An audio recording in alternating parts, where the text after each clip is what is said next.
Such is the good and true city or state, and the good and true man is of the same pattern. And if this is right, every other is wrong, and the evil is one which affects not only the ordering of the state, but also the regulation of the individual soul, and is exhibited in four forms. What are they? He said.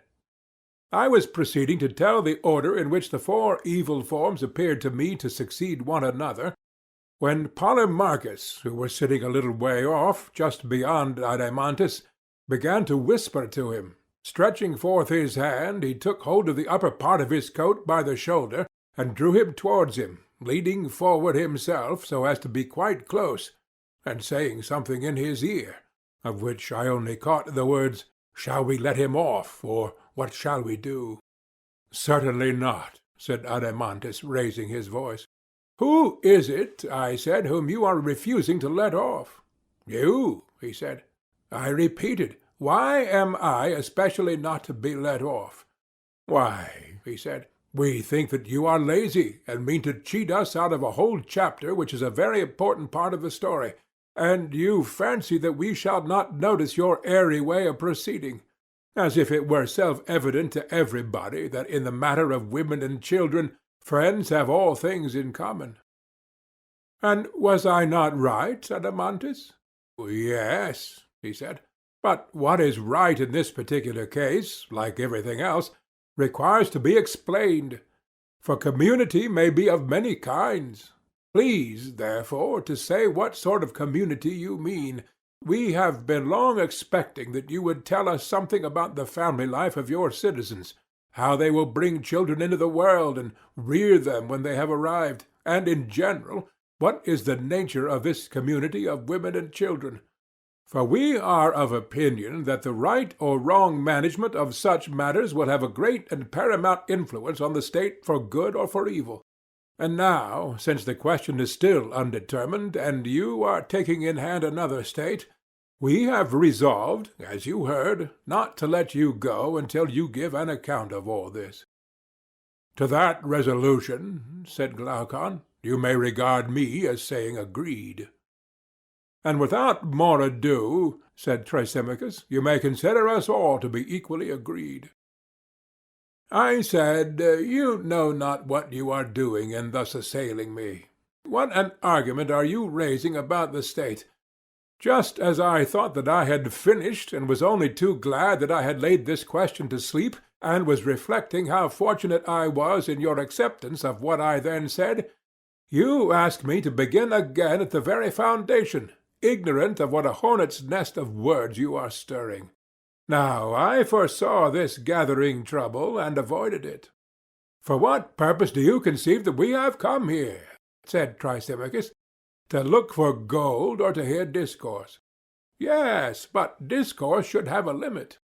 "Yes, Socrates," said Glaucon, "and the whole of life is the only limit which wise men assign to the hearing of such discourses.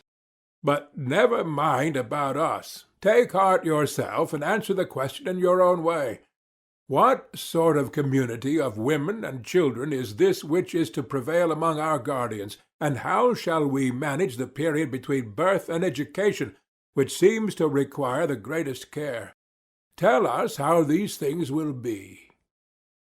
"Yes, my simple friend, but the answer is the reverse of easy. Many more doubts arise about this than about our previous conclusions.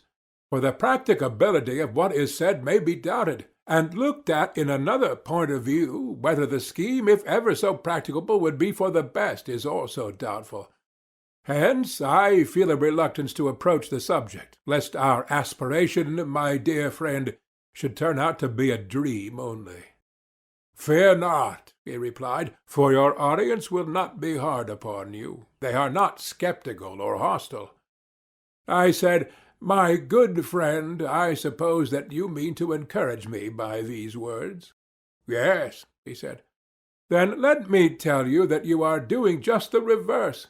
The encouragement which you offer would have been all very well had I myself believed that I knew what I was talking about. To declare the truth about matters of high interest which a man honors and loves among wise men who love him need occasion no fear of faltering in his mind. But to carry on an argument when you are yourself only a hesitating inquirer, which is my condition, is a dangerous and slippery thing. And the danger is not that I shall be laughed at, of which the fear would be childish, but that I shall miss the truth where I have most need to be sure of my footing, and drag my friends after me in my fall. And I prayed Nemesis not to visit upon me the words which I am going to utter. For I do indeed believe that to be an involuntary homicide is a less crime than to be a deceiver about beauty or goodness or justice in the matter of laws, and that it is a risk which I would rather run among enemies than among friends. Therefore you do well to encourage me. Glaucon laughed, and said, Well, then, Socrates, in case you and your argument do us any serious injury, you shall be acquitted beforehand of the homicide, and shall not be held to be a deceiver. Take courage, then, and speak. Well, I said, the law says that when a man is acquitted he is free from guilt, and what holds at law may hold in argument. Then why should you mind? Well, I replied, I suppose that I must retrace my steps, and say what I perhaps ought to have said before in the proper place. The part of the men has been played out, and now properly enough comes the turn of the women. Of them I will proceed to speak, and the more readily since I am invited by you. For men born and educated like our citizens, the only way, in my opinion, of arriving at a right conclusion about the possession and use of women and children is to follow the path on which we originally started, when we said that the men were to be the guardians and watchdogs of the herd. True. Let us further suppose the birth and education of our women to be subject to similar or nearly similar regulations. Then we shall see whether the result accords with our design. What do you mean? What I mean may be put into the form of a question, I said. Are dogs divided into he's and she's, or do they both share equally in hunting and in keeping watch and in other duties of dogs? Or do we entrust to the males the entire and exclusive care of the flocks, while we leave the females at home, under the idea that the bearing and suckling their puppies is labor enough for them? No, he said, they share alike. The only difference between them is that the males are stronger and the females weaker. But can you use different animals for the same purpose, unless they are bred and fed in the same way? You cannot. Then, if women are to have the same duties as men, they must have the same nurture and education? Yes. The education which was assigned to the men was music and gymnastic. Yes. Then women must be taught music and gymnastic, and also the art of war, which they must practice like the men. That is the inference, I suppose. I should rather expect, I said, that several of our proposals, if they are carried out, being unusual, may appear ridiculous. No doubt of it. Yes, and the most ridiculous of all will be the sight of women naked in the palestra, exercising with the men, especially when they are no longer young. They certainly will not be a vision of beauty, any more than the enthusiastic old men who, in spite of wrinkles and ugliness, continue to frequent the gymnasia. Yes, indeed, he said. According to present notions, the proposal would be thought ridiculous. But then, I said, as we have determined to speak our minds, we must not fear the jest of the wits which will be directed against this sort of innovation. How they will talk of women's attainments both in music and gymnastic, and above all about their wearing armor and riding upon horseback. Very true, he replied.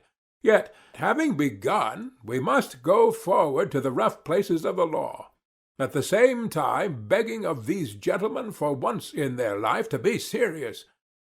Not long ago, as we shall remind them, the Hellenes were of the opinion, which is still generally received among the barbarians, that the sight of a naked man was ridiculous and improper, And when first the Cretans and then the Lacedaemonians introduced the custom, the wits of that day might equally have ridiculed the innovation, no doubt. But when experience showed that to let all things be uncovered was far better than to cover them up, and the ludicrous effect to the outward eye vanished before the better principle which reason asserted, then the man was perceived to be a fool who directs the shafts of his ridicule at any other sight but that of folly and vice, or seriously inclines to weigh the beautiful by any other standard but that of the good. Very true, he replied. First, then, whether the question is to be put in jest or in earnest, let us come to an understanding about the nature of woman. Is she capable of sharing either wholly or partially in the actions of men, or not at all? And is the art of war one of those arts in which she can or cannot share? That will be the best way of commencing the inquiry, and will probably lead to the fairest conclusion. That will be much the best way. Shall we take the other side first, and begin by arguing against ourselves? In this manner the adversary's position will not be undefended. Why not? He said. Then let us put a speech into the mouths of our opponents. They will say, Socrates and Glaucon, no adversary need convict you, for you yourselves at the first foundation of the state admitted the principle that everybody was to do the one work suited to his own nature, and certainly, if I am not mistaken, such an admission was made by us. And do not the natures of men and women differ very much indeed? And we shall reply, of course they do. Then we shall be asked, whether the tasks assigned to men and to women should not be different, and such as are agreeable to their different natures. Certainly they should. But if so, have you not fallen into a serious inconsistency in saying that men and women, whose natures are so entirely different, ought to perform the same actions? What defence will you make for us, my good sir, against any one who offers these objections? That is not an easy question to answer when asked suddenly, and I shall and I do beg of you to draw out the case on our side. These are the objections, Glaucon, and there are many others of a like kind which I foresaw long ago. They made me afraid and reluctant to take in hand any law about the possession and nurture of women and children. By Zeus, he said, the problem to be solved is anything but easy. Why, yes, I said, but the fact is that when a man is out of his depth, whether he has fallen into a little swimming bath or into mid-ocean, he has to swim all the same. Very true. And must not we swim and try to reach the shore? We will hope that Arian's dolphin or some other miraculous help may save us. I suppose so, he said. Well, then, let us see if any way of escape can be found. We acknowledged, did we not, that different natures ought to have different pursuits, and that men's and women's natures are different. And now what are we saying? That different natures ought to have the same pursuits? This is the inconsistency which is charged upon us. Precisely. Verily, Glaucon, I said, glorious is the power of the art of contradiction. Why do you say so? Because I think that many a man falls into the practice against his will. When he thinks that he is reasoning, he is really disputing, just because he cannot define and divide, and so know that of which he is speaking. And he will pursue a merely verbal opposition in the spirit of contention, and not a fair discussion.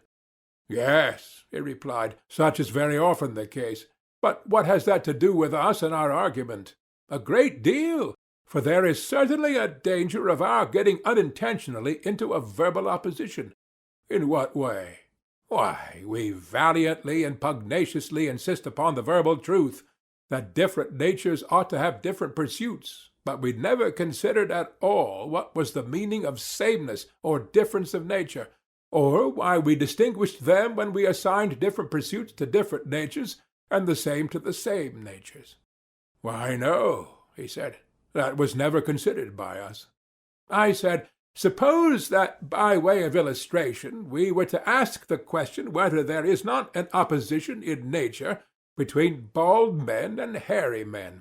And if this is admitted by us, then if bald men are cobblers, we should forbid the hairy men to be cobblers. And conversely. That would be a jest, he said. Yes, I said, a jest. And why?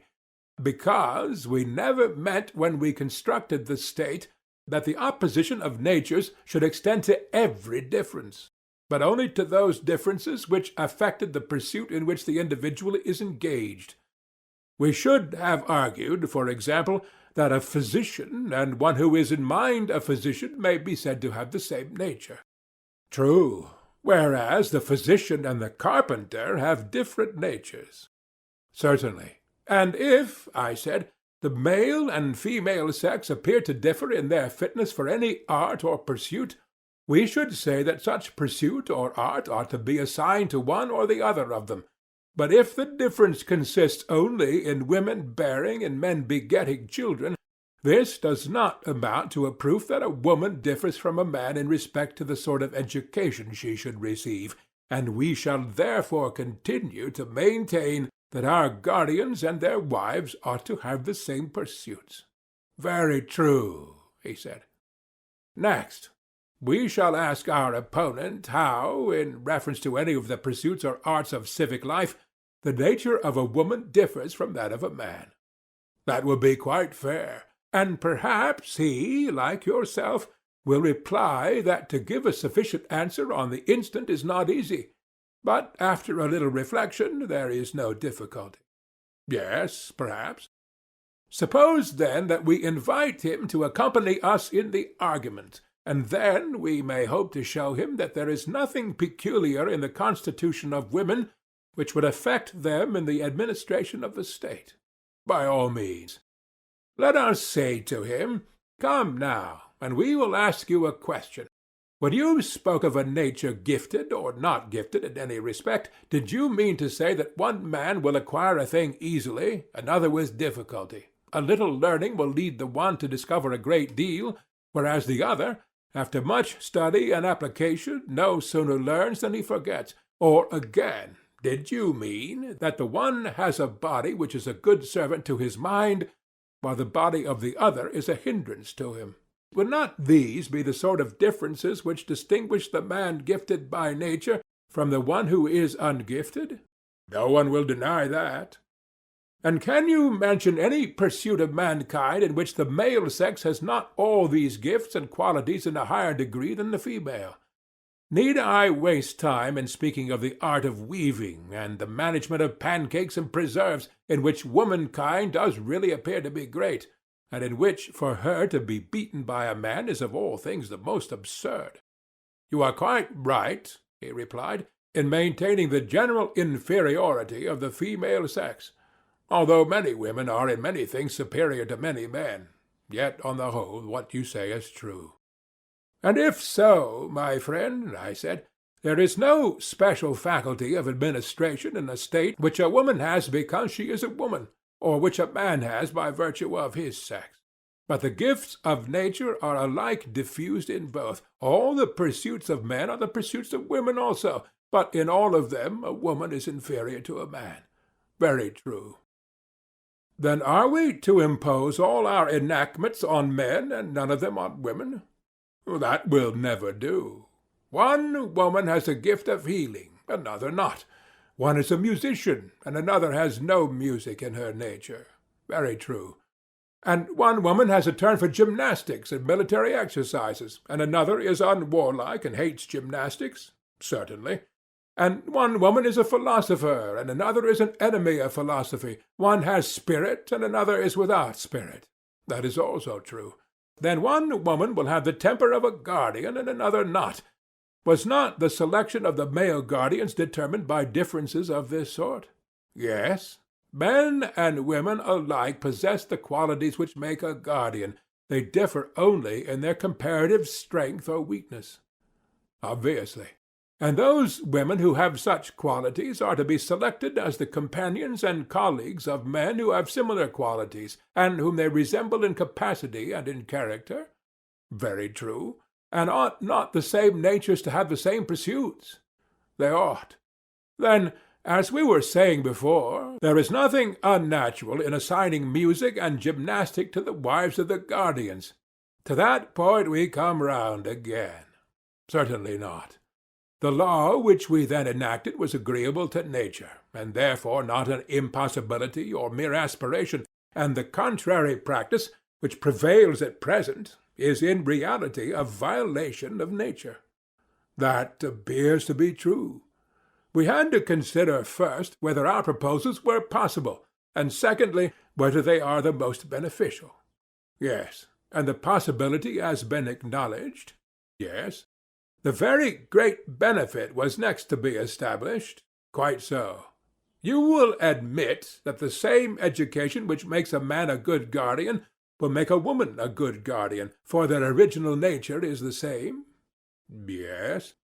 I should like to ask you a question. What is it? Would you say that all men are equal in excellence, or is one man better than another? The latter. And in the commonwealth which we are founding, do you conceive the guardians who have been brought up on our model system to be more perfect men, or the cobblers whose education has been cobbling? What a ridiculous question! You have answered me, I replied. Well, and may we not further say that our guardians are the best of our citizens? By far the best. And will not their wives be the best women? Yes, by far the best. And can there be anything better for the interests of the state than that the men and women of the state should be as good as possible? There can be nothing better. And this is what the arts of music and gymnastic, when present in such manner as we have described, will accomplish? Certainly.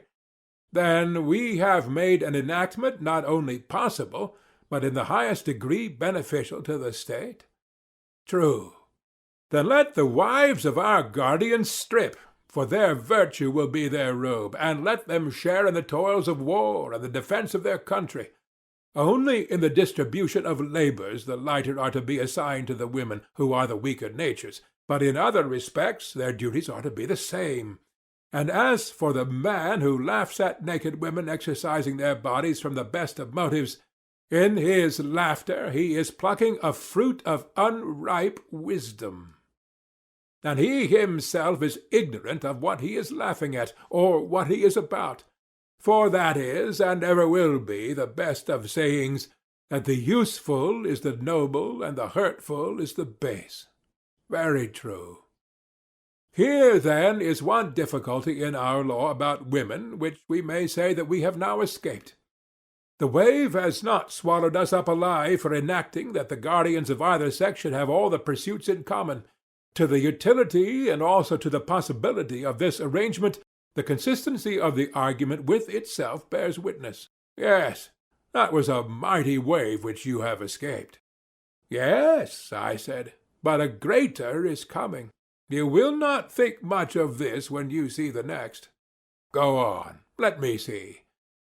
The law, I said, which is the sequel of this and of all that has preceded, is to the following effect, that the wives of our guardians are to be common, and their children are to be common, and no parent is to know his own child, nor any child his parent.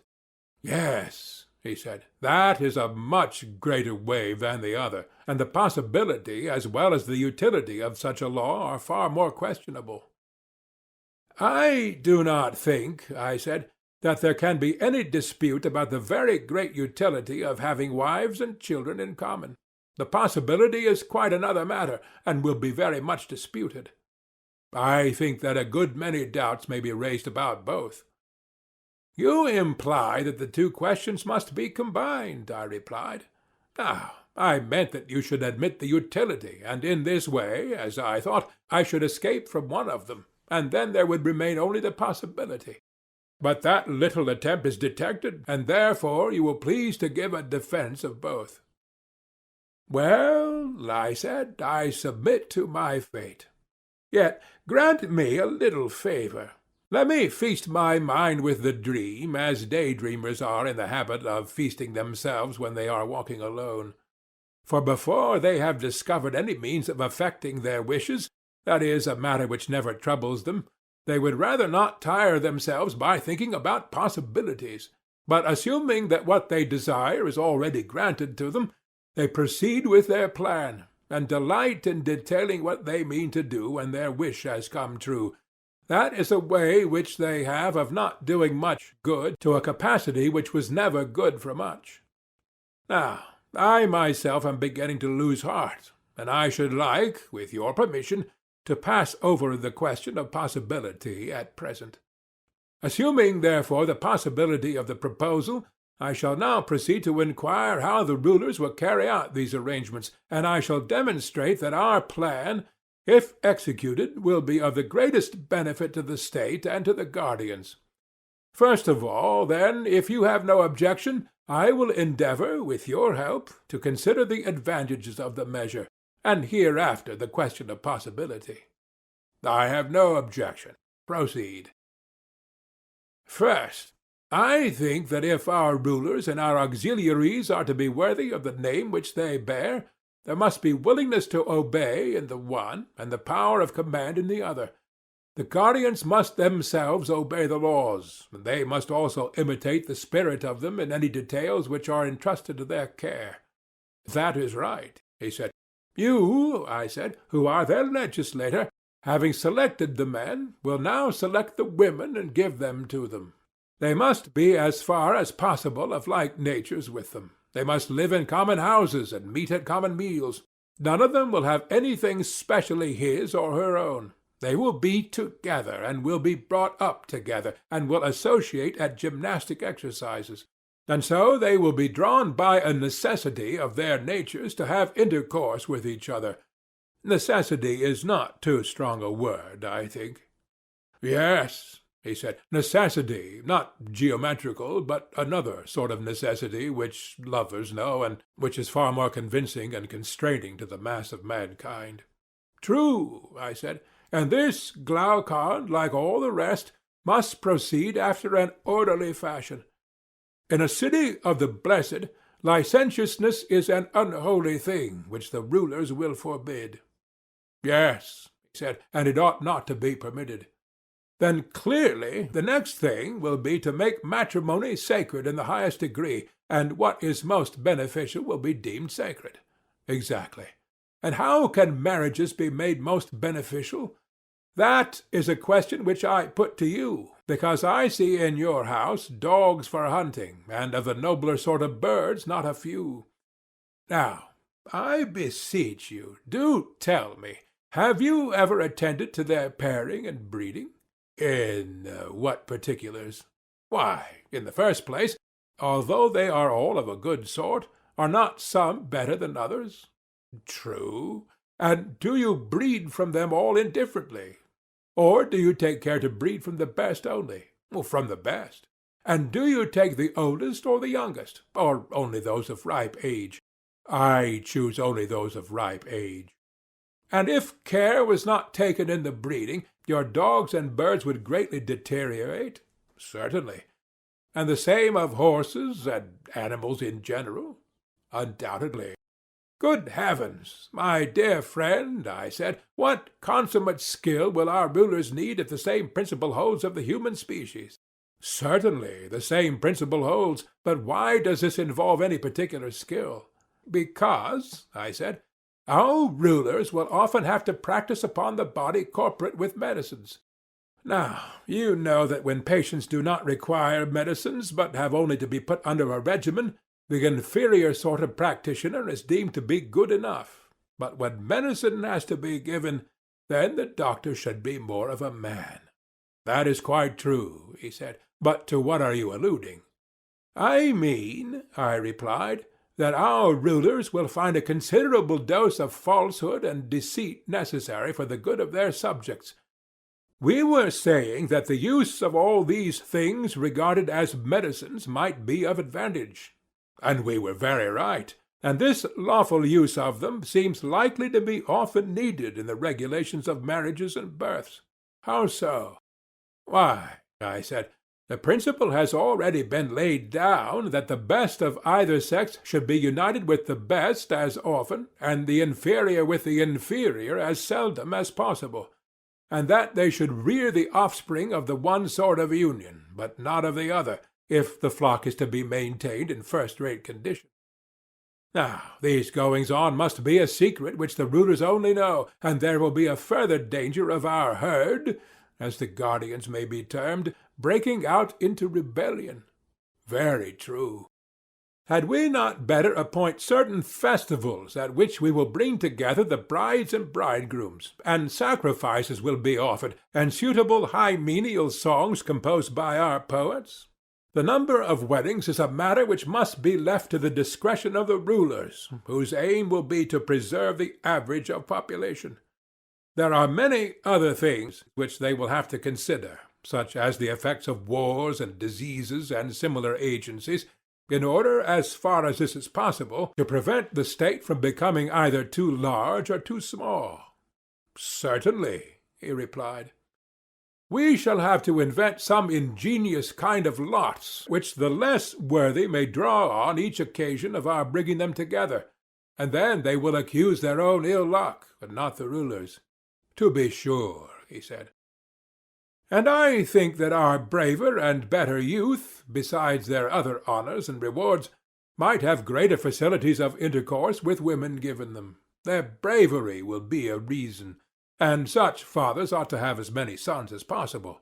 True, and the proper officers, whether male or female or both, for offices are to be held by women as well as by men. Yes. The proper officers will take the offspring of the good parents to the pen or fold, and there they will deposit them with certain nurses, who dwell in a separate quarter. But the offspring of the inferior, or of the better when they chance to be deformed, will be put away in some mysterious unknown place, as they should be.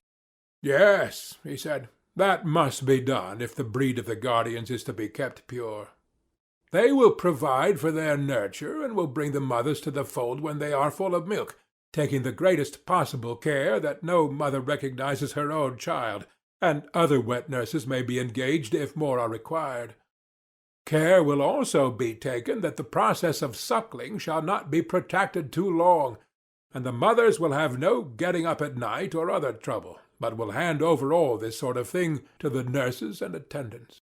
You suppose the wives of our guardians to have a fine easy time of it when they are having children. Why, said I, and so they ought. Let us, however, proceed with our scheme. We were saying that the parents should be in the prime of life. Very true. And what is the prime of life? May it not be defined as a period of about 20 years in a woman's life and 30 in a man's? Which years do you mean to include? A woman, I said, at 20 years of age may begin to bear children to the state, and continue to bear them until 40. A man may begin at 25, when he has passed the point at which the pulse of life beats quickest, and continue to beget children until he be 55. Certainly, he said, both in men and women those years are the prime of physical as well as of intellectual vigor. Any one above or below the prescribed ages who takes part in the public hymeneals shall be said to have done an unholy and unrighteous thing. The child of which he is the father, if it steals into life, will have been conceived under auspices very unlike the sacrifices and prayers which at each hymeneal priestesses and priest and the whole city will offer, that the new generation may be better and more useful than their good and useful parents, whereas his child will be the offspring of darkness and strange lust. Very true, he replied. And the same law will apply to any one of those within the prescribed age who forms a connection with any woman in the prime of life without the sanction of the rulers. For we shall say that he is raising up a bastard to the state, uncertified and unconsecrated. Very true, he replied. This applies, however, only to those who are within the specified age. After that we allow them to range at will, except that a man may not marry his daughter, or his daughter's daughter, or his mother, or his mother's mother, and women, on the other hand, are prohibited from marrying their sons, or fathers, or son's son, or father's father, and so on in either direction. And we grant all this, accompanying the permission with strict orders, to prevent any embryo which may come into being from seeing the light. And if any force a way to the birth, the parents must understand that the offspring of such an union cannot be maintained, and arrange accordingly. That also, he said, is a reasonable proposition. But how will they know who are fathers and daughters, and so on? They will never know. The way will be this. Dating from the day of the hymeneal, the bridegroom who was then married will call all the male children who are born in the 7th and 10th month afterwards his sons, and the female children his daughters, and they will call him father, and he will call their children his grandchildren, and they will call the elder generation grandfathers and grandmothers. All who were begotten at the time when their fathers and mothers came together will be called their brothers and sisters, and these, as I was saying, will be forbidden to intermarry. This, however, is not to be understood as an absolute prohibition of the marriage of brothers and sisters. If the lot favors them, and they receive the sanction of the Pythian oracle, the law will allow them. Quite right, he replied. Such is the scheme, Glaucon, according to which guardians of our state are to have their wives and families in common. And now you would have the argument show that this community is consistent with the rest of our polity, and also that nothing can be better, would you not? Yes, certainly. Shall we try to find a common basis by asking of ourselves what ought to be the chief aim of the legislator in making laws and in the organization of the state? What is the greatest good, and what is the greatest evil, and then consider whether our previous description has the stamp of the good or of the evil? By all means. Can there be any greater evil than discord and distraction and plurality, where unity ought to reign, or any greater good than the bond of unity? Well, there cannot. And there is unity where there is community of pleasures and pains, where all the citizens are glad or grieved on the same occasions of joy and sorrow? No doubt. Yes, and where there is no common but only private feeling, a state is disorganized, when you have one half of the world triumphing and the other plunged in grief at the same events happening to the city or the citizens? Certainly. Such differences commonly originate in a disagreement about the use of the terms mine and not mine, his and not his. Exactly so.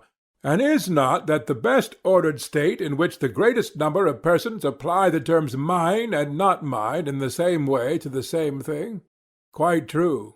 Or that again which most nearly approaches to the condition of the individual, as in the body, when but a finger of one of us is hurt, the whole frame drawn towards the soul as a centre and forming one kingdom under the ruling power therein, feels the hurt and sympathizes altogether with the part affected, and we say that the man has a pain in his finger, and the same expression is used about any other part of the body which has a sensation of pain at suffering or of pleasure at the alleviation of suffering. Very true, he replied, and I agree with you that in the best ordered state there is the nearest approach to this common feeling which you describe. Then when any one of the citizens experiences any good or evil, the whole state will make his case their own, and will either rejoice or sorrow with him? Yes, he said, that is what will happen in a well-ordered state. It will now be time, I said, for us to return to our state, and see whether this or some other form is most in accordance with these fundamental principles. Very good. Our state, like every other, has rulers and subjects. True. All of whom will call one another citizens. Of course. But is there not another name which people give to their rulers in other states? Generally they call them masters, but in democratic states they simply call them rulers. And in our state, what other name besides that of citizens do the people give the rulers? They are called saviors and helpers, he replied. And what do the rulers call the people? Their maintainers and foster fathers. And what do they call them in other states? Slaves. And what do the rulers call one another in other states? Fellow rulers. And what in ours? Fellow guardians. Did you ever know an example in any other state of a ruler who would speak of one of his colleagues as his friend, and of another as not being his friend? Yes, very often. and the friend he regards and describes as one in whom he has an interest, and the other as a stranger in whom he has no interest? Exactly. But would any of your guardians think or speak of any other guardians as a stranger? Certainly he would not, for every one whom they meet will be regarded by them either as a brother or sister, or father or mother, or son or daughter, or as the child or parent of those who are thus connected with him. Capital, I said. But let me ask you once more, shall they be a family in name only, or shall they in all their actions be true to the name? For example, in the use of the word father, would the care of a father be implied, and the filial reverence and duty and obedience to him which the law commands? And is the violator of these duties to be regarded as an impious and unrighteous person, who is not likely to receive much good either at the hands of God or of man?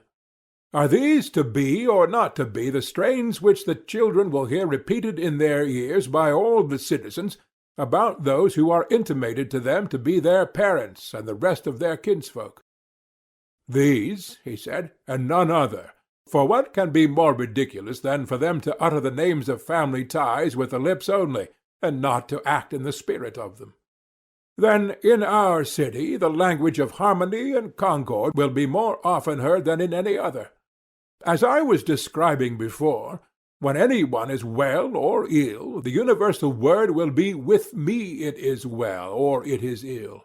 Most true. And agreeably to this mode of thinking and speaking, were we not saying that they will have their pleasures and pains in common? Yes, and so they will. And they will have a common interest in the same thing, which they all will alike call my own, and having this common interest they will have a common feeling of pleasure and pain? Yes, far more so than in other states. And the reason of this, over and above the general constitution of the state, will be that the guardians will have a community of women and children. That will be the chief reason. And this unity of feeling we admitted to be the greatest good, as was implied in our own comparison of a well-ordered state to the relation of the body and the members when affected by pleasure or pain. That we acknowledged, and very rightly. Then the community of wives and children among our citizens is clearly the source of the greatest good to the state? Certainly. And this agrees with the other principle which we were affirming, that the guardians were not to have houses or lands or any other property. Their pay was to be their food, which they were to receive from other citizens, and they were to have no private expenses, for we intended them to preserve their true character of guardians. Right, he replied. Both the community of property and the community of families, as I am saying, tend to make them more truly guardians. They will not tear the city in pieces by differing about mine and not mine, each man dragging any acquisition which he has made into a separate house of his own, where he has a separate wife and children and private pleasures and pains. But all will be affected, as far as may be, by the same pleasures and pains, because they are all of one opinion about what is near and dear to them, and therefore they all tend towards a common end. Certainly, he replied. And as they have nothing but their persons which they can call their own, suits and complaints will have no existence among them. They will be delivered from all those quarrels of which money or children or relations are the occasion. Of course they will. Neither will trials for assault or insult ever be likely to occur among them. For that equals should defend themselves against equals we shall maintain to be honorable and right. We shall make the protection of the person a matter of necessity. That is good, he said. Yes, and there is a further good in the law. That is, that if a man has a quarrel with another, he will satisfy his resentment then and there, and not proceed to more dangerous lengths. Certainly. To the elder shall be assigned the duty of ruling and chastising the younger. Clearly. Nor can there be a doubt that the younger will not strike or do any other violence to an elder, unless the magistrates command him, nor will he slight him in any way. For there are two guardians, shame and fear, mighty to prevent him. Shame, which makes men refrain from laying hands on those who are to them in the relation of parents, fear that the injured one will be succored by the others who are his brothers, sons, and fathers. That is true, he replied. Then, in every way the laws will help the citizens to keep the peace with one another? Yes, there will be no want of peace. And as the guardians will never quarrel among themselves, there will be no danger of the rest of the city being divided either against them or against one another. None whatever. I hardly like even to mention the little meannesses of which they will be rid, for they are beneath notice. Such, for example, as the flattery of the rich by the poor, and all the pains and pangs which men experience in bringing up a family, and in finding money to buy necessaries for their household, borrowing and then repudiating, getting how they can, and giving the money into the hands of women and slaves to keep. The many evils of so many kinds which people suffer in this way are mean enough, and obvious enough, and not worth speaking of. Yes, he said, a man has no need of eyes in order to perceive that. And from all these evils they will be delivered, and their life will be blessed as the life of Olympic victors, and yet more blessed. How so? The Olympic victor, I said, is deemed happy in receiving a part only of the blessedness which is secured to our citizens, who have won a more glorious victory and have a more complete maintenance at the public cost. For the victory which they have won is the salvation of the whole state, and the crown with which they and their children are crowned is the fullness of all that life needs. They receive rewards from the hands of their country while living, and after death have an honorable burial.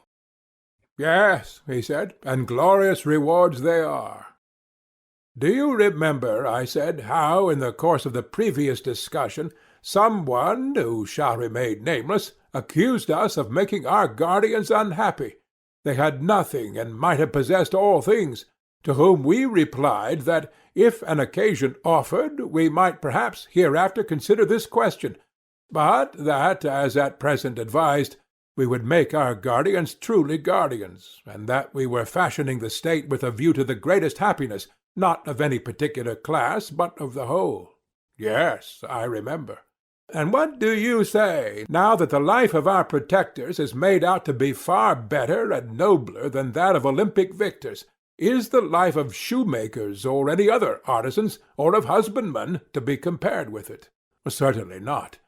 At the same time, I ought here to repeat what I have said elsewhere, that if any of our guardians shall try to be happy in such a manner that he will cease to be a guardian, and is not content with this safe and harmonious life, which in our judgment is of all lives the best, but infatuated by some youthful conceit of happiness which gets up into his head, shall seek to appropriate the whole state to himself, then he will have to learn how wisely Hesiod spoke, when he said, "Half is more than the whole." If he were to consult me, I should say to him, "Stay where you are, when you have the offer of such a life." You agree, then, I said, that men and women are to have a common way of life such as we have described, common education, common children, and they are to watch over the citizens in common, whether abiding in the city or going out to war. They are to keep watch together, and to hunt together like dogs, and always and in all things, as far as they are able, women are to share with the men. And in so doing they will do what is best, and will not violate, but preserve the natural relation of the sexes. I agree with you, he replied. The inquiry, I said, has yet to be made whether such a community be found possible, as among other animals, so also among men, and, if possible, in what way possible. You have anticipated the question which I was about to suggest. There is no difficulty, I said, in seeing how war will be carried on by them. How? Why, of course they will go on expeditions together, and will take with them any of their children who are strong enough, that, after the manner of the artisan's child, they may look on at the work which they will have to do when they are grown up. And besides looking on, they will have to help and be of use in war, and to wait upon their fathers and mothers. Did you never observe in the arts how the potter's boys look on and help, long before they touch the wheel? Yes, I have. And Shall potters be more careful in educating their children and in giving them the opportunity of seeing and practising their duties than our guardians will be? The idea is ridiculous, he said. There is also the effect on the parents, with whom, as with other animals, the presence of their young ones will be the greatest incentive to valour. That is quite true, Socrates, and yet, if they are defeated, which may often happen in war, how great the danger is! The children will be lost as well as their parents, and the state will never recover. True, I said, but would you never allow them to run any risk? I am far from saying that. Well, but if they are ever to run a risk, should they not do so on some occasion when, if they escape disaster, they will be the better for it? Clearly. Whether the future soldiers do or do not see war in the days of their youth is a very important matter, for the sake of which some risk may fairly be incurred. Yes, very important. This, then, must be our first step, to make our children spectators of war, but we must also contrive that they shall be secured against danger. Then all will be well. True. Their parents may be supposed not to be blind to the risks of war, but to know, as far as human foresight can, what expeditions are safe and what dangerous. That may be assumed. And they will take them on the safe expeditions and be cautious about the dangerous ones. True. And they will place them under the command of experienced veterans who will be their leaders and teachers. Very properly. Still, the dangers of war cannot be always foreseen. There is a good deal of chance about them. True. Then against such chances the children must be at once furnished with wings, in order that in the hour of need they may fly away and escape. What do you mean? He said. I mean that we must mount them on horses in their earliest youth, and when they have learnt to ride, take them on horseback to see war. The horses must not be spirited and warlike, but the most tractable, and yet the swiftest that can be had. In this way they will get an excellent view of what is hereafter to be their own business, and if there is danger, they have only to follow their elder leaders and escape. I believe that you are right, he said. Next, as to war, what are to be the relations of your soldiers to one another and to their enemies? I should be inclined to propose that the soldier who leaves his rank or throws away his arms, or is guilty of any other act of cowardice, should be degraded into the rank of a husbandman or artisan. What do you think? By all means, I should say. And he who allows himself to be taken prisoner may as well be made a present of to his enemies. He is their lawful prey, and let them do what they like with him. Certainly. But the hero who has distinguished himself, what shall be done to him? In the first place, he shall receive honor in the army from his youthful comrades. Every one of them in succession shall crown him. What do you say? I approve. And what do you say to his receiving the right hand of fellowship? To that, too, I agree. But you will hardly agree to my next proposal. What is your proposal? That he should kiss and be kissed by them. Most certainly, and I should be disposed to go further, and say, let no one whom he has a mind to kiss refuse to be kissed by him while the expedition lasts, so that if there be a lover in the army, whether his love be youth or maiden, he may be more eager to win the prize of valor. Capital, I said. That the brave man is to have more wives than others has been already determined, and he is to have first choices in such matters more than others, in order that he may have as many children as possible. Agreed. Again, there is another manner in which, according to Homer, brave youths shall be honored, for he tells how Ajax, after he had distinguished himself in battle, was rewarded with long chines, which seems to be a compliment appropriate to a hero in the flower of his age, being not only a tribute of honor, but also a very strengthening thing. Most true, he said. Then in this, I said, Homer shall be our teacher, and we too, at sacrifices and on like occasions, will honor the brave according to the measure of their valor, whether men or women, with hymns and those other distinctions which we are mentioning. Also with seats of precedence, and meats, and full cups, and in honoring them we shall be at the same time training them." "That," he replied, "is excellent." "Yes," I said, "and when a man dies gloriously in war, shall we not say, in the first place, that he is of the golden race?" "To be sure." "Nay, have we not the authority of Hesiod for affirming that when they are dead they are holy angels upon the earth, authors of good, averters of evil, the guardians of speech-gifted men?" "Yes, and we accept his authority." "We must learn of the god how we are to order the sepulture of divine and heroic personages, and what is to be their specific distinction, and we must do as he bids?" "By all means.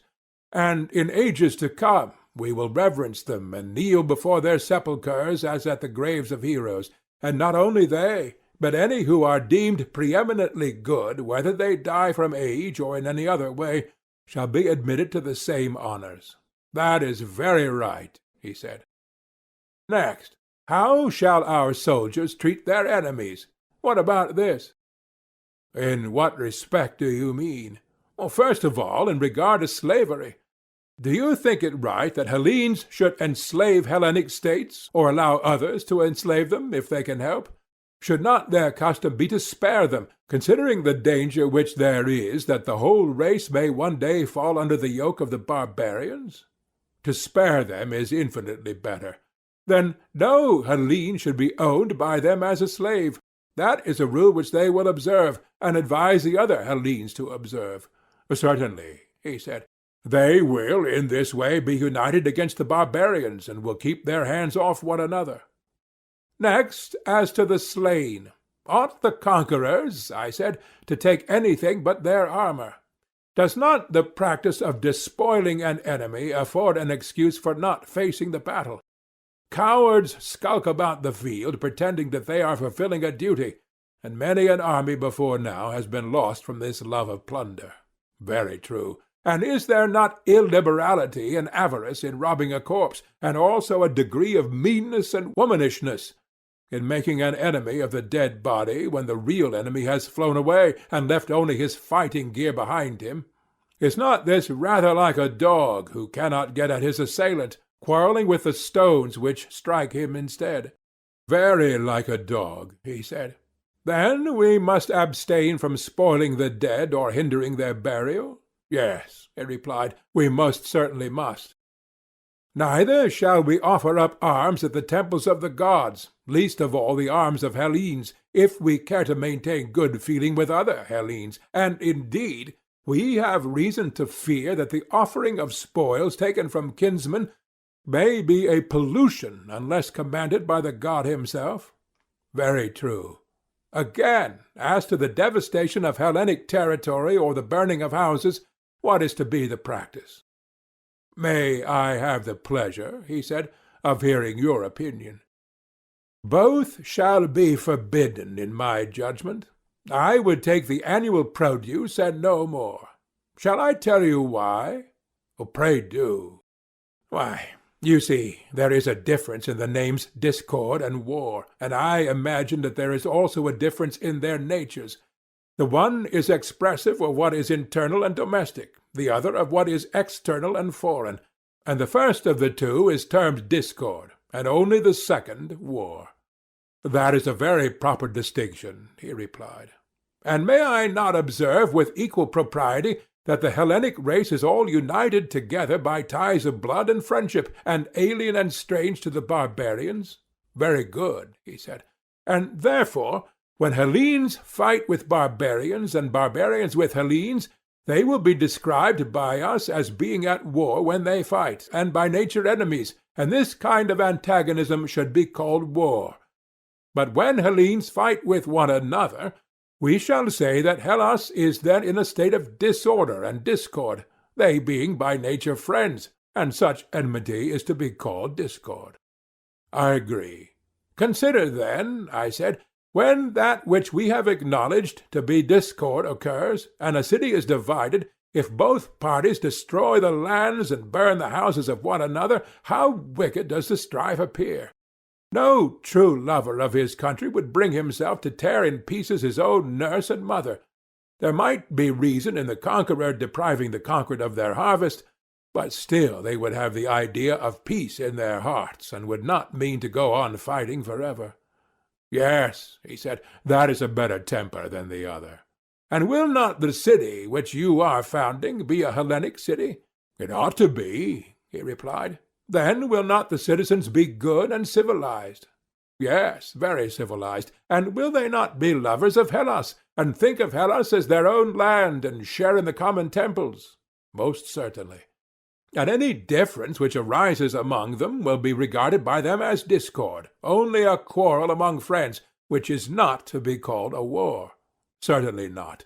Then they will quarrel as those who intend some day to be reconciled? Certainly. They will use friendly correction, but will not enslave or destroy their opponents. They will be correctors, not enemies. Just so. And as they are Hellenes themselves, they will not devastate Hellas, nor will they burn houses, nor ever suppose that the whole population of city men, women, and children are equally their enemies. For they know that the guilt of war is always confined to a few persons, and that the many are their friends. And for all these reasons they will be unwilling to waste their lands and raze their houses. Their enmity to them will only last until the many innocent sufferers have compelled the guilty few to give satisfaction. I agree, he said, that our citizens should thus deal with their Hellenic enemies, and with barbarians as the Hellenes now deal with one another. Then let us enact this law also for our guardians, that they are neither to devastate the lands of Hellenes nor to burn their houses. Agreed. And we may agree also in thinking that these, like all our previous enactments, are very good. But still I must say, Socrates, that if you are allowed to go on in this way, you will entirely forget the other question, which at the commencement of this discussion you thrust aside. Is such an order of things possible, and how, if at all? For I am quite ready to acknowledge that the plan which you propose, if only feasible, would do all sorts of good to the state. I will add what you have omitted, that your citizens will be the bravest of warriors, and will never leave their ranks, for they will all know one another, and each will call the other father, brother, son. And if you suppose the women to join their armies, whether in the same rank or in the rear, either as a terror to the enemy, or as auxiliaries in case of need, I know that they will then be absolutely invincible, and there are many domestic advantages which might also be mentioned, and which I also fully acknowledge. But as I admit all these advantages, and as many more as you please, if only this state of yours were to come into existence, we need say no more about them. Assuming then the existence of the state, let us now turn to the question of possibility and ways and means. The rest may be left. If I loiter for a moment, you instantly make a raid upon me, I said, and have no mercy. I have hardly escaped the first and second waves, and you seem not to be aware that you are now bringing upon me the third, which is the greatest and heaviest. When you have seen and heard the third wave, I think you will be more considerate, and will acknowledge that some fear and hesitation was natural respecting a proposal so extraordinary as that which I have now to state and investigate. The more appeals of this sort which you make, he said, the more determined are we that you shall tell us how such a state is possible. Speak out, and at once. Let me begin by reminding you that we found our way hither in the search after justice and injustice. True, he replied, but what of that? I was only going to ask whether, if we have discovered them, we are to require that the just man should in nothing fail of absolute justice, or may we be satisfied with an approximation, and the attainment in him of a higher degree of justice than is to be found in other men? The approximation will be enough. We are inquiring into the nature of absolute justice, and into the character of the perfectly just, and to injustice and the perfectly unjust, that we might have an ideal. We were to look at these in order that we might judge of our own happiness and unhappiness according to the standard which they have exhibited, and the degree in which we resembled them. but not with any view of showing that they could exist in fact. True, he said. Would a painter be any the worse because, after having delineated with consummate art an ideal of a perfectly beautiful man, he was unable to show that any such man could ever have existed? He would be none the worse. Well, and were we not creating an ideal of a perfect state? To be sure. And is our theory a worse theory because we are unable to prove the possibility of a city being ordered in the manner described? Surely not, he replied. That is the truth, I said. But if, at your request, I am to try and show how and under what conditions the possibility is highest, I must ask you, having this in view, to repeat your former admissions. What admissions? I want to know whether ideals are ever fully realized in language. Does not the word express more than the fact, and must not the actual, whatever a man may think, always in the nature of things fall short of the truth? What do you say? I agree. Then you must not insist on my proving that the actual state will in every respect coincide with the ideal. If we are only able to discover how a city may be governed nearly as we proposed, you will admit that we have discovered the possibility which you demand, and will be contented. I am sure that I should be contented. Will not you? Yes, I will. Let me next endeavor to show what is that fault in states which is the cause of their present maladministration, and what is the least change which will enable a state to pass into the truer form, and let the change, if possible, be of one thing only, or if not, of two. At any rate, let the changes be as few and slight as possible. Certainly, he replied. I think, I said, that there might be a reform of the state if only one change were made, which is not a slight or easy, though still a possible one. What is it? He said. Now then, I said, I go to meet that which I liken to the greatest of the waves. Yet shall the word be spoken, even though the wave break and drown me in laughter and dishonor. And do you mark my words? Proceed. I said, until philosophers are kings, or the kings and princes of this world have the spirit and power of philosophy, and political greatness and wisdom meet in one, and these commoner natures who pursue either to the exclusion of the other are compelled to stand aside, cities will never have rest from their evils, nor the human race, as I believe, and then only will this our state have a possibility of life, and behold the light of day. Such was the thought, my dear Glaucon, which I would fain have uttered if it had not seemed too extravagant. For to be convinced that in no other state can there be happiness, private or public, is indeed a hard thing. Socrates, what do you mean?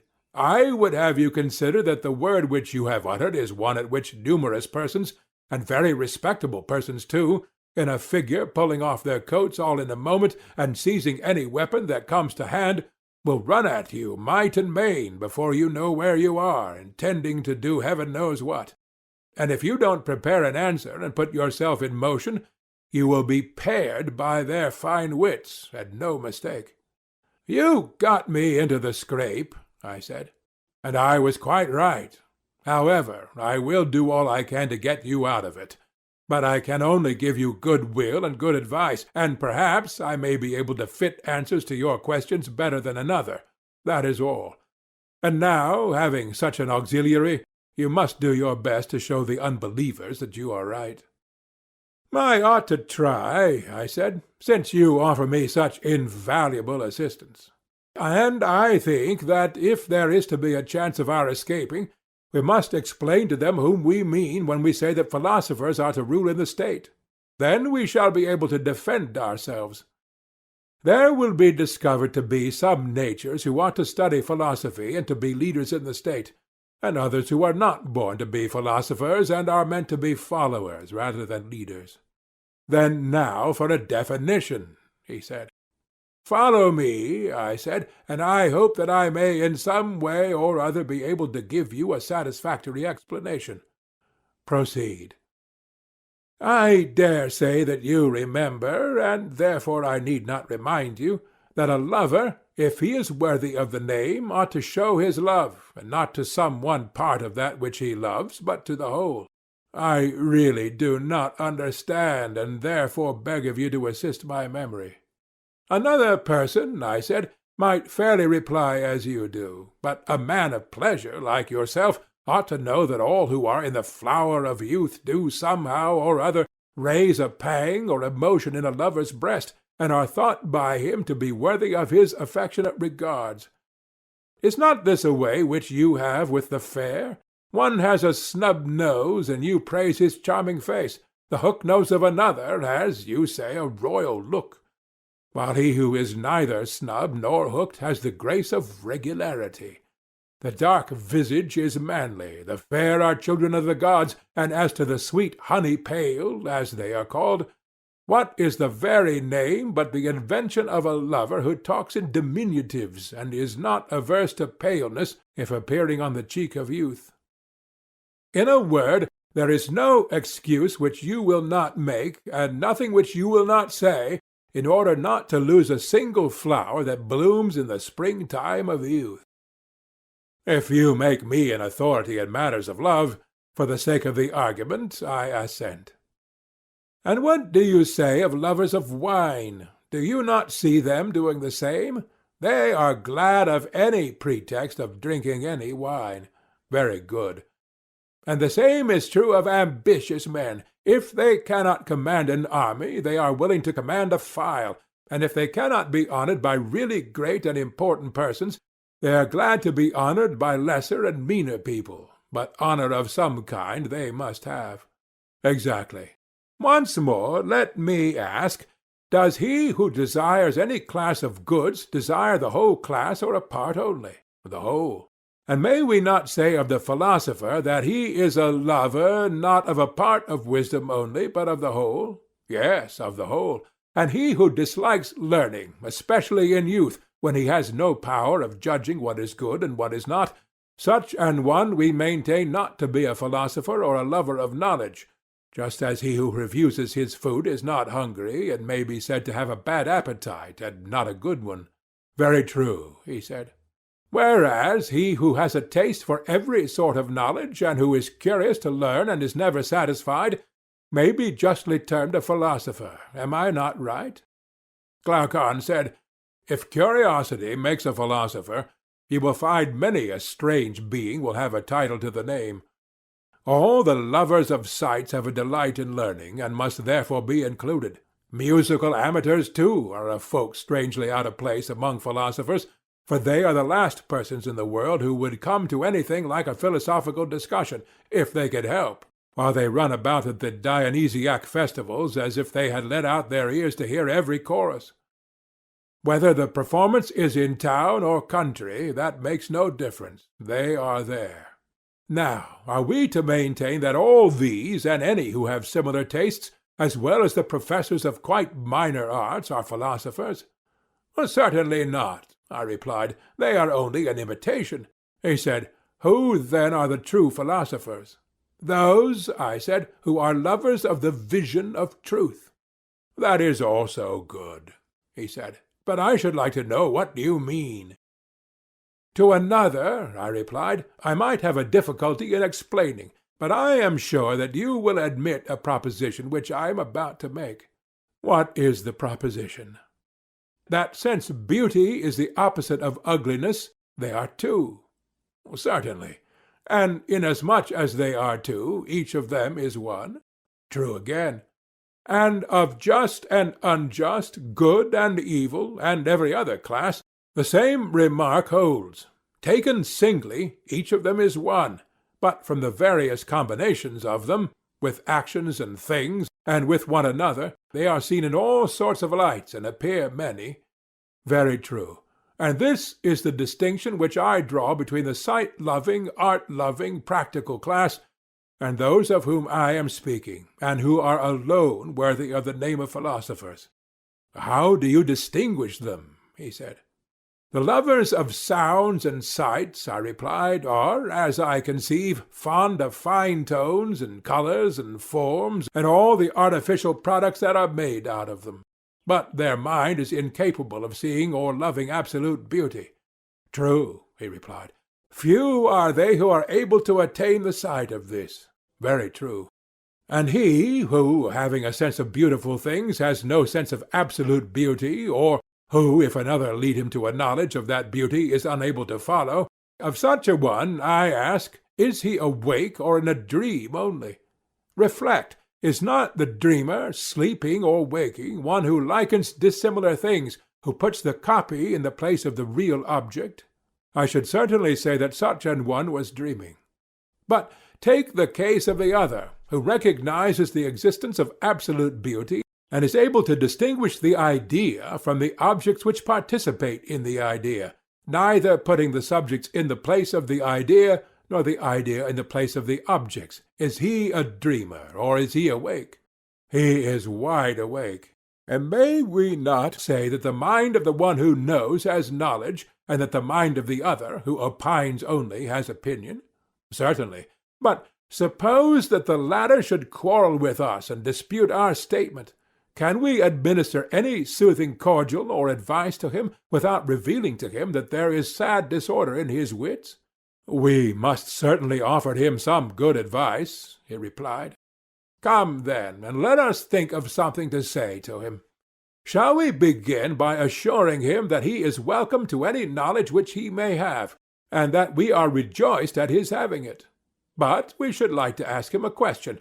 Does he who has knowledge know something or nothing? You must answer for him. I answer that he knows something. Something that is or is not? Something that is, for how can that which is not ever be known? And are we assured, after looking at the matter from many points of view, that absolute being is or may be absolutely known, but that the utterly non-existent is utterly unknown? Nothing can be more certain. Good. But if there be anything which is of such a nature as to be and not to be, that will have a place intermediate between pure being and the absolute negation of being? Yes, between them. And as knowledge corresponded to being, and ignorance of necessity to not being, for that intermediate between being and not being there has to be discovered a corresponding intermediate between ignorance and knowledge, if there be such. Certainly. Do we admit the existence of opinion? Undoubtedly. As being same with knowledge, or another faculty? Another faculty. Then opinion and knowledge have to do with different kinds of matter corresponding to this difference of faculties? Yes, and knowledge is relative to being, and knows being. But before I proceed further, I will make a division. What division? I will begin by placing faculties in a class by themselves. There are powers in us, and in all other things, by which we do as we do. Sight and hearing, for example, I should call faculties. Have I clearly explained the class which I mean? Yes, I quite understand. Then let me tell you my view about them.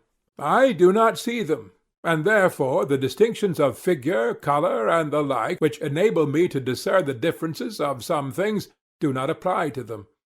In speaking of a faculty, I think only of its sphere and its result, and that which has the same sphere and the same result I call the same faculty, but that which has another sphere and another result I call different.